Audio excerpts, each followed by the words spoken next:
الذكر فهل من مدكر بسم اللہ الرحمن الرحیم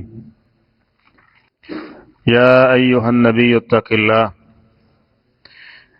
اے نبی صلی اللہ علیہ وسلم اتق اللہ، اللہ تعالیٰ سے ڈریے، ولا تطع الکافرین، اور نہ پیروی کیجیے یا اطاعت کیجیے کافروں کی، والمنافقین اور منافقوں کی، ان اللہ کان علیما حکیما، بے شک اللہ تعالیٰ خوب علم اور حکمت والا ہے۔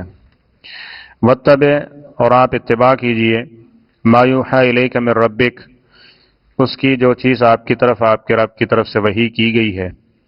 ان اللہ، بے شک اللہ تعالیٰ، کان بما تعملون خبیرا، وہ باخبر ہے اس سے جو تم عمل کر رہے ہو۔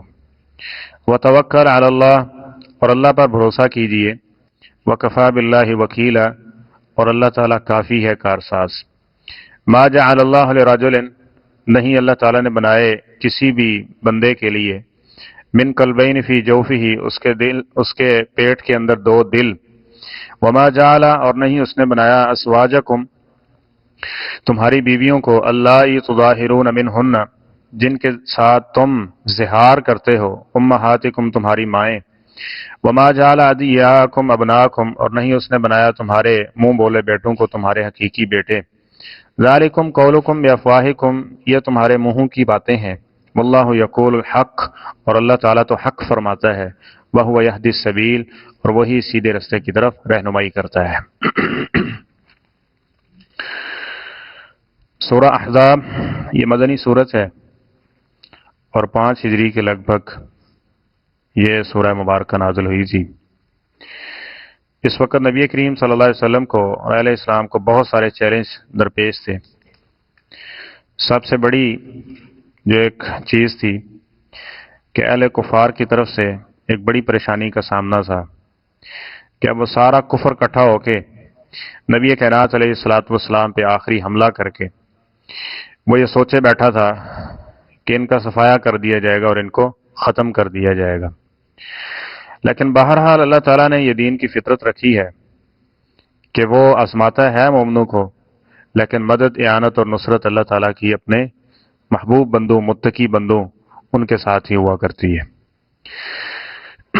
اور دوسرا، اس موقع کے اوپر بہت ساری ایسی رسوم و رواج تھیں جو سابقہ دینوں میں بھی نہیں تھی لیکن معروف ہو چکی تھیں، جن کا کلا کما کرنا اور جن کے خلاف کھڑے ہونا، اس کی طرف اس میں اشارہ کیا گیا ہے۔ اور اس سورہ مبارکہ میں تقریباً 5 جگہ پہ نبی کریم صلی اللہ علیہ وسلم کا صفاتی نام ذکر کیا گیا، یا ایہن نبی، یہ بھی اللہ تعالیٰ کی محبت اور نبی کریم صلی اللہ علیہ وسلم کی عظمت کی طرف اشارہ ہے کہ انبیاء کرام کے نام ذکر کیے گئے، یا آدم، یا نوح، ٹھیک ہے، یا لوط، لیکن نبی کریم صلی اللہ علیہ وسلم کا جب بھی آپ سے خطاب کیا گیا ہے، کبھی بھی آپ کا نام 4 جگہ پہ قرآن پاک میں نبی کریم صلی اللہ علیہ وسلم کا نام آیا ہے، لیکن وہ خبر کے انداز میں آیا ہے، ٹھیک ہے۔ لیکن جہاں خطاب ایک دوسرے کے ساتھ ہوتا ہے نا، یعنی آواز دی جاتی ہے، وہاں پہ نبی کریم صلی اللہ علیہ وسلم کو یا ایھا النبی کہا گیا، یا ایھا الرسول کہا گیا ہے، یعنی رسول اور پیغمبری عصمت کے لیے۔ یہ اس لیے کہ عرب کے اندر جو کنیت ہے، تکریم کے لیے اس کا نام چھوڑ کے اس کی کنیت کو، یعنی جو اس میں اچھا وصف ہوتا ہے نا، اس کو ذکر کیا جاتا ہے، ٹھیک ہے، یہ تکریم کا باعث ہوتا ہے۔ اور نبی اور رسالت یہ بہت بڑی خوبی ہے، اور خوبی اس کے برابر کیسے ہو سکتی ہے، اس لیے خطاب ان سیغوں کے ساتھ کیا گیا۔ تو فرمایا، پیغمبر علیہ الصلوۃ والسلام، یا ایھا النبی اتق اللہ، اے پیغمبر علیہ الصلوۃ والسلام اللہ تعالیٰ سے ڈریے، ولا تطع الکافرین والمنافقین، 3 باتیں کہی گئی ہیں۔ ایک اللہ تعالیٰ سے ڈریے، دوسری بات کیا ہے کہ کافروں، اور تیسری کیا ہے کہ منافقوں کی آپ نے پیروی نہیں کرنی، ان کی بات نہیں ماننی، کیونکہ معاشرے کے اندر یہی چیز تھا نا، کفر تھا، اور مدینے کے اندر آیا تو منافقین تھے۔ اب آپ جانتے ہیں کہ معاشرے کے سامنے کھڑا ہونا کتنی بڑی چیز ہے۔ معاشرہ اگر ہمارے گھر میں داخل ہو جائے تو اپنے گھر والوں کے سامنے کھڑے ہونا کتنی بڑی چیز ہوتا ہے، ٹھیک ہے، بندہ بے بس ہو جاتا ہے بس اوقات اس کے اوپر۔ لیکن جب ایمان مضبوط ہو، ایمان مقوی ہو اس وقت، تو پھر یہ معاملے انسان کے لیے آسان ہوتے جاتے ہیں، اور جتنا ایمان زیادہ مضبوط ہوتا جاتا ہے تو پھر جو دیکھ لیں وہ آگے فرعون کے جو انہوں نے پھینکے تھے، فرعون سے پہلے جو تھے انہوں نے جناب عیسیٰ علیہ الصلوۃ والسلام ان کے دور کے، جب وہ ایک بچہ تھا اور 70,000 لوگوں کو انہوں نے آگ کے اندر جلا دیا تھا، اور فرعون نے خود، اور اسی طرح پہلے کتنے بڑے بڑے ظلم ہوئے تھے، لیکن جب ایمان ہو تو یہ ظلم بھی کیا بن جاتے ہیں، انسان ایک ان کو ساز سمجھ کے برداشت کرتا ہے، ٹھیک ہے۔ لیکن جب ایمان نہ ہونا تو پھر بندہ وہ جھاگ کی طرح ٹھیک ہے جی، بس یہ بھی چل رہا ہے، یہ بھی ٹھیک ہے، وہ بھی ٹھیک ہے، ایسے بھی ٹھیک ہے، یعنی اس کے لیے بھی کس کی ضرورت ہے؟ ان 3 چیزوں کی ضرورت ہے، یہ ذہن سب سے پہلے کس سے ڈرنا ہے؟ اللہ سے، مخلوق سے نہیں، اللہ سے ڈرنا ہے، ٹھیک ہے، ان معاملات سے نہیں بلکہ اللہ سے ڈرنا ہے۔ معاشرہ بڑا نہیں ہے بلکہ اللہ کی قدرت اور اس کی ذات بڑی ہے، یہ چیز۔ دوسری چیز یہ ہے کہ مومن کو یہ نظریہ دیا جا رہا ہے کسی بھی صورت میں اللہ کے مقابلے میں کفر کی پیروی تو نہیں کرنی نا۔ یہ کیا ہوا کہ رسوم و رواج کو ہم اللہ کی بات چھوڑ کے اس کی بات مان لیں، ٹھیک ہے، تو یہ ایک بہت بڑی بات ہے نا۔ تو اس لیے فرمایا ولا تطع الکافرین، کافروں کی بات، ان کے رسوم و رواج، ان کی تہذیب و تمدن کو جو اسلام سے ٹکراتی ہے اس کے ساتھ نہیں ماننا اس کو۔ اسی طرح جو منافقین ہیں ان کی بات کو بھی ان اللہ کان علیما حکیما، بے شک اللہ تعالیٰ خوب علم اور خوب حکمت والا ہے۔ کیا کر رہے ہو، عذر بنتا بھی ہے کہ نہیں، وہاں مجبوری بنتی بھی ہے کہ نہیں، ٹھیک ہے، بس اوقات مجبوری فرض کر لی جاتی ہے، ہم اپنے آپ کو دل کو تسلی دینے کے لیے نا مجبوری بنا لیتے ہیں، یا اتنے مجبوری سی ہون، وہاں ہم کچھ نہیں کر سکتے تھے، ٹھیک ہے، لیکن ان اللہ کان علیما خبیرا۔ دوسری بات یہاں یہ جو مفسرین نے ان میں سے اکثریت کی ان کی یہی رائے ہے کہ یہاں نبی کریم صلی اللہ علیہ وسلم کو تو خطاب ہے، نبی کریم صلی اللہ علیہ وسلم نے تو مکہ والوں کی اتنی دشمنی مول لے لی تھی، اللہ کا حکم آئے اور نبی کریم صلی اللہ علیہ وسلم اس پہ عمل نہ کرے، یہ کیسے ہو سکتا ہے؟ یہ اصل میں امت کو تعلیم اور ان کی تربیت کی جا رہی ہے کہ دیکھو خطاب نبی کریم صلی اللہ علیہ وسلم کو کیا جا رہا ہے کہ پیغمبر علیہ السلام آپ بھی اللہ سے ڈریے اور کافروں اور منافقوں کی اطاعت نہ کیجیے۔ دراصل اس کے اندر معنی کے اندر زیادہ وزن پیدا کرنا ہے امت کے لیے کہ تم نے اللہ سے ڈرنا ہے اور کافروں اور منافقوں کی پیروی نہیں کرنی بلکہ اللہ اور اللہ کے رسول کی اطاعت اور فرما برداری کرنی ہے۔ تو فرمایا واتبع ما یوحی الیک من ربک، کرنا کیا ہے وہ یہ ہے کہ تم نے اس کی پیروی کرنی ہے جو تمہارے رب کی طرف سے تمہارے لیے وہی کیا گیا ہے، ٹھیک ہے۔ یہ ہے ہمارے لیے دستور کی کتاب بھی، معاشرتی اصولوں کی کتاب بھی، قوانین کی کتاب بھی، اور دنیا آخرت کی کامیابی کی کتاب بھی۔ لیکن افسوس یہ ہے کہ آج اہل اسلام بھی ان میں سے اکثریت کو دیکھ لیں گے، وہ اوپر سے دیکھ کے اس کو نہیں پڑھ سکتے، اوپر سے دیکھ کے نہیں جانتے اس کو کہ ہم نے اس کی سالوں سال گزر جاتے ہیں، بسوں کا زیادہ سے زیادہ سعادت مند وہ نسخہ ہوگا جس کو رمضان میں اٹھا کے اس سے جو ہے وہ مٹی جھاڑ دی جاتی ہے اور اس کو دیکھ کے شاید سورہ یاسین پڑھ لی جاتی ہے، وگرنہ پڑے ہوئے ہیں قرآن پاک سالوں سال، گھر میں 10-15 افراد ہیں، ایک نسخہ بڑا ہے، ایک نسخہ، لیکن 10-15 افراد مل کے بھی ایک نسخہ روزانہ اس کو کھولنے، یہ معاملات بن چکے ہیں۔ اس کو ترجمہ، اس کو سیکھنا، اس کو پڑھنا، پھر صاف سی بات ہے جو جتنی بات معاشرہ کیوں زوراور ہو جاتا ہے، اس لیے کہ وہاں ہم رہ رہے ہیں، اٹھتے بیٹھتے چلتے پھرتے آتے جاتے اس سے سامنا کرنا پڑتا ہے، ٹھیک ہے، اس کی وجہ سے ہم کہتے ہیں جی ادھر مقابلہ کوئی نہیں تھی، ادھر جس نے مقابلہ کرنا تھا ایمانی قوت اس کو کبھی کھولا ہی نہیں ہے، اس کو دیکھا ہی نہیں ہے کہ بار بار وہ کانوں میں وہ باتیں ٹکرائی نہیں ہے، زبان سے وہ باتیں بار بار دہرائی نہیں ہے کہ ہم نے کرنا کیا ہے، تو اس کے بعد جو باتیں سامنے آئیں پھر وہ کبھی ہو گئیں اور وہ غالب آ گئیں۔ اس لیے فرمایا واتبع ما یوحی الیک من ربک، اس کی پیروی کیجیے جو آپ کے رب کی طرف سے وحی کی گیا۔ اور پھر آپ سمجھتے ہیں ماشاءاللہ کہ قرآن پاک کو بار بار پڑھنے کا کیوں کہا گیا؟ اسی لیے کہا گیا نا، صرف یہ نہیں کہ ان نے قرآن پڑھ لیا جی، ان نے قرآن پڑھ لیا، ان نے قرآن پڑھ لیا، اور مسلمانوں نے تو بڑا عجیب سا ماحول بنا دیا، اتنے قرآن پڑھے اور فلاں کو بخش دیے جی، اتنے قرآن پڑھے اور فلاں کو بخش دیے، سارا جو قرآن پاک کے نازل ہونے کا مقصد تھا اس سب کو فوت کر دیا۔ تو یہ مقصد الگ سے اپنی جگہ، یعنی اس کا اجر ہے، لیکن اصل چیز کیا ہے؟ اس کو پڑھنا، اس کو سمجھنا اور اس کے مطابق اپنی زندگی کو بنانا۔ اگر اس کے مطابق زندگی ساری غیر اسلامی ہو اور بندہ روزانہ ایک قرآن بھی ختم کرتا رہے تو اس کے پڑھنے کا فائدہ کیا ہوا اس انسان کو؟ تو یہ اس کے لیے حسرت اور ندامت کا سبب بنے گا نا۔ تو اس لیے فرمایا اس کی پیروی کرنی ہے، اس کے پیچھے چلنا ہے جو تمہاری طرف وہی نازل کی گئی ہے۔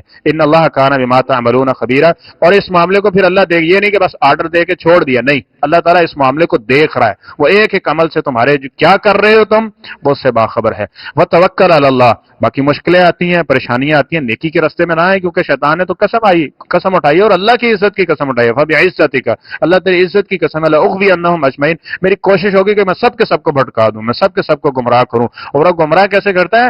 ایک متقی سے متقی آدمی ہے نا تو وہ اس کا بھی پیچھا نہیں چھوڑتا، وہ اس کے بھی نیکیوں کو جس حد تک وہ کام کر سکتا ہے وہ کام کرنے کی کوشش کرتا رہتا ہے۔ تو ایک آدمی جو اس طرف آتا ہی نہیں ہے، یا اس کی زندگی میں نماز نہیں ہے، قرآن پاک نہیں ہے، یا توحید نہیں ہے، یا سنت کی وہ اہمیت نہیں ہے، تو وہ شخص تو ایسے سمجھے کہ شیطان کے ہاتھوں کا کھلونا بن جائے گا، وہ جس طرح اس کو کہے گا تو پھر وہ اسی طرح کرتا چلا جا رہا ہے۔ تو اس معاملے میں کیا ہے؟ وتوکل اللہ، اللہ سے ڈریے، اللہ کے اوپر توکل کیجئے، بھروسہ کیجئے کہ رب نے جو حکم دیا خیر اس میں ہے، بھلائی اسی میں ہے، کامیابی اسی کے اندر ہے، مخالفت کر کے کبھی کامیابی نہیں ہو سکتی. اور یہ ساری چیزیں کب ہوں گی؟ جب پیچھے یہ جو چیزیں ذکر کی گئی، اتق اللہ ولا تطع الکافرین والمنافقین، ٹھیک ہے، واتبع ما یوحی الیک، ان چیزوں کا علم ہوگا تو پھر توکل پیدا ہوگا نا. صرف کہنے سے تو نہیں کہ میرا اللہ پہ بھروسہ ہے جی، اللہ کو مانتا ہوں، یہ تو پھر زبانی کلامی باتیں ہو گئی نا. وکفیٰ باللہ وکیلا، اور یہ ذہن میں رکھ لو کہ اللہ تعالیٰ بہت بہترین کارساز ہے. اور وہ جو کرنے پہ آتا ہے، اور جب مدد اعانت کرنے پہ آتا ہے، جب ساری مددیں اور سارے انسان کے لیے جو راستے ہیں وہ بس اوقات بند ہو جاتے ہیں، لیکن اللہ تعالیٰ اپنی رحمت کے ساتھ مدد کے خزانے کھول دیتا ہے اس کے لیے. تو فرمایا ما جعل اللہ، آگے ان رسوم کا ذکر کیا جا رہا ہے. فرمایا کہ اللہ نے کسی آدمی کے پیٹ کے اندر اس کے اندر دو دل نہیں رکھے ہیں. کیا تھا کہ سابقہ ادوار کے اندر دو رسمیں جو اس آیت میں ذکر کی جا رہی ہیں. ایک یہ تھی کہ وہ بیوی کو ماں کہہ دیتے تھے. جب بیوی کو ماں کہہ دیا تو اس کے سارے احکامات ماں والے، اس کی کمر اس کے اوپر کیا ہو گئی؟ حرام ہو گئی، اور وہ ہمیشہ کے لیے اس کو ماں سمجھا کرتے تھے. تو اللہ تعالیٰ نے یہاں اس رسم کا بھی رد کیا. اور دوسرا کیا تھا کہ منہ بولے بیٹے، بس اوقات جن کی اولاد نہیں ہوتی تو وہ اولاد یعنی کسی سے کوئی بچہ بچی لے لیتے ہیں اور اس کو اپنے بیٹے میں شامل کر لیتے ہیں. تو یہ رسم تھی، اس کو متبنہ کہتے ہیں، منہ بولا بیٹا، ٹھیک ہے. تو اس کو وہ حقیقی بیٹا سمجھتے تھے. اس کی جو بیوی ہوتی تھی یعنی وہ جو اس کا باپ ہے جو بنایا گیا متبنہ، وہ اس کا سسر سمجھا جاتا تھا، اور اس کے ساتھ ایک دوسرے کے ساتھ جس طرح بہو کے ساتھ نکاح نہیں ہوتا، یہ سارے معاملے تھے. لیکن یہ دونوں رسمیں جو تھیں وہ یہ رسمیں ہیں اور غیر شرعی ہیں، قرآن و سنت کے اصولوں کے مخالف تھیں، اس لیے یہاں ان کا ذکر کیا جا رہا ہے. اللہ فرماتے ہیں اللہ تعالیٰ نے تمہاری بیویوں کو جن کے ساتھ تم زہار کرتے ہو تمہاری مائیں نہیں بنایا. زہار کیا ہے کہ کس کو کہہ دینا؟ انت علیہ کا امی، ٹھیک ہے. تو میرے ہاں وہ مقام رکھتی ہے، وہ حیثیت رکھتی ہے، جو میں تمہیں وہ سمجھتا ہوں جو میں اپنی ماں کو سمجھتا ہوں. اگر زبان سے کوئی کہہ دیتا تو اس کا کفارہ ہوگا، اس کو 60 روزے رکھنا ہوں گے، یا 60 مسکینوں کو کھانا کھلانا پڑے گا، یا ایک غلام کو آزاد کرنا پڑے گا، لیکن وہ اس کی ماں نہیں بنے گی. لیکن جو اس نے غلط جملہ بولا ہے اس کا یہ کفارہ ادا کرنا پڑے گا. یہ سورہ کیا نام ہے مجادلہ کے اندر اس کے آغاز میں یہ چیز ذکر کی گئی. ایک مسئلہ تو یہ رہا.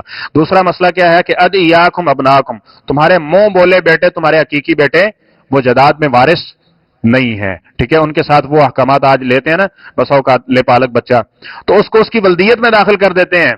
نبی کریم صلی اللہ علیہ وسلم نے فرمایا جو شخص جانتے ہوئے اپنے باپ کے خانے میں کسی اور کا نام لکھتا ہے، اللہ تعالیٰ نے اس کے اوپر جنت کو حرام کر دی ہے، جنت نہیں پا سکتا وہ شخص، ٹھیک ہے. اسی طرح فرمایا من ادعا الی غیر ابیہ، جو بندہ اپنے باپ کے علاوہ کسی دوسرے کی طرف جو ہے وہ نسبت کرتا ہے تو اس کا اسلام کے ساتھ کوئی تعلق نہیں ہے. سیدنا ابو ہریرہ رضی اللہ عنہ کی حدیث کے مطابق فرمایا فہو کفر، یہ تو کفریہ کا کلمہ ہے کہ اپنے باپ کی طرف اپنے باپ کے علاوہ کسی دوسرے کی طرف نسبت کرنا. اور آج معاشرے کے اندر یہ بہت سارا چل رہا ہے. اور پھر اس میں وراثت کا معاملہ بھی، پھر آگے پردے کے معاملات بھی سارے، ٹھیک ہے. اب وہ جو بچہ لیا ہوا ہے وہ اس کی عورت کے لیے محرم تو نہیں ہے نا، ٹھیک ہے. تو آپ وہ جاؤ اس کے ساتھ، ہاں اللہ یہ کہ وہ اس کی رضائی ماں بن جائے رضاعت کی صورت کے اندر، تو پھر اس کے ساتھ پردہ جو ہے وہ ختم ہو جائے گا، لیکن وہ اس کا حقیقی بیٹا نہیں ہوگا، زداد کے اندر وارث نہیں ہوگا باقی معاملات کے اندر، ٹھیک ہے. تو اس لیے یہ آج کل کے معاشرے میں ایک بہت عام بیماری ہو چکی ہے کہ اولاد کو لیا اور اس کو اپنے جو ہے ولدیت کے ساتھ اس کو لکھوا دیا جاتا ہے. علم ہونے کے بعد، علم ہو جائے، جب تک علم نہیں تھا یا جو وہ قصوروار نہیں ہے، جب اس کو علم ہو جائے تو اس کو چاہیے کہ وہ اپنی درستگی کر لے، کیونکہ یہ ایک بہت بڑا غیر شرعی حکم ہے جس کے اوپر بہت بڑی سزا کا ذکر کیا گیا. تو فرمایا ذالکم قولکم بافواہکم، یہ صرف تمہاری زبانی باتیں ہیں. واللہ یقول الحق، یہ یاد رکھو کہ اللہ حق بات کہتا ہے. وَهُوَ يَهْدِي السَّبِيلَ، اور وہ جو رستہ دے رہا ہے نا وہ درست رستہ ہے، ہدایت والا رستہ اللہ تعالیٰ کا رستہ ہے. مزید اس کی مثال آ رہی ہے، انشاءاللہ ہم تفصیل آگے پڑھیں گے. صدق اللہ العظیم.